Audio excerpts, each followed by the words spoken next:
With Five Nights at Freddy's 4 hitting this Halloween, it's time to dig into what mysteries are left to solve in the series.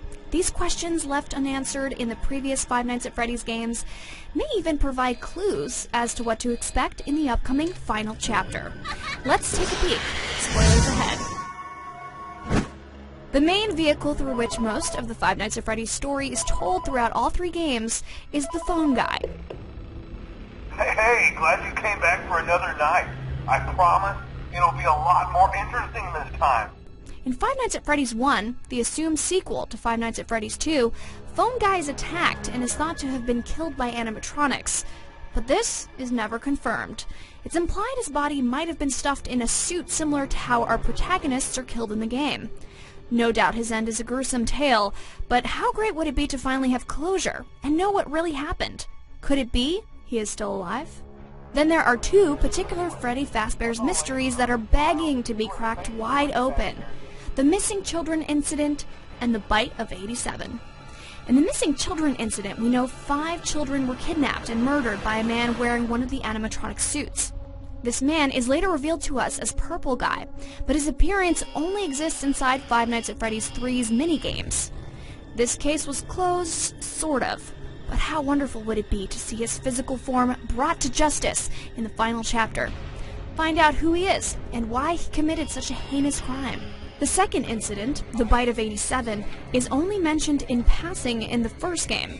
It tells of a victim who lost his frontal lobe to one of the mascots. While many theorize Foxy as the wrongdoer, could we find in a surprise twist someone or something else was the cause?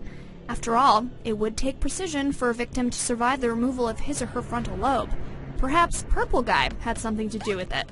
This leads me to our 2 or possibly 3 protagonists. Their backstory, who they are, and why they would ever take a job working security at a pizzeria remain big question marks. As of now, all we have to go off of are the names Jeremy Fitzgerald and Mike Schmidt. Jeremy Fitzgerald is killed in the second game, the prequel, but his appearance is never revealed.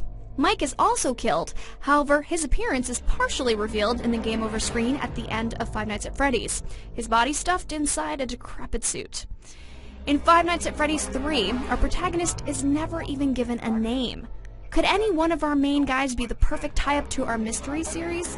A coalition of heroes who sacrificed their lives in an elaborate plan to save Freddy Fazbear's Pizzeria?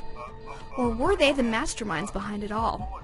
Finally, Five Nights at Freddy's 3 left us with 3 alternate endings. The good, bad, and neutral ending.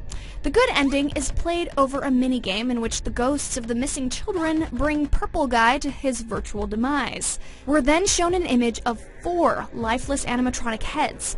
This leads us to the bad ending. Similar to the good ending, Purple Guy meets his end, but we are then presented with 5 animatronic heads instead of 4, all of which sport a curious glowing eye. The 5th head is unidentified to this day. Could this be a new antagonist we face in the end of the series? Of all the endings, the neutral ending leaves us with the most intriguing questions. It's of a newspaper clipping sporting the headline, "It burns! Fazbear's Fright burns to the ground!" And the text reveals, items salvaged from the fire are to be sold at public auction. A compelling piece that could hint to our next location. A newly built Freddy Fazbear's restaurant? Maybe we'll be taken to an entirely new attraction. Or better yet, taken even further back in time to where it all began. Theorizing what we might discover in Five Nights at Freddy's 4 is half of the fun, so let us know in the comments below what you hope to see resolved, and for everything else Five Nights at Freddy's, keep it right here on IGN.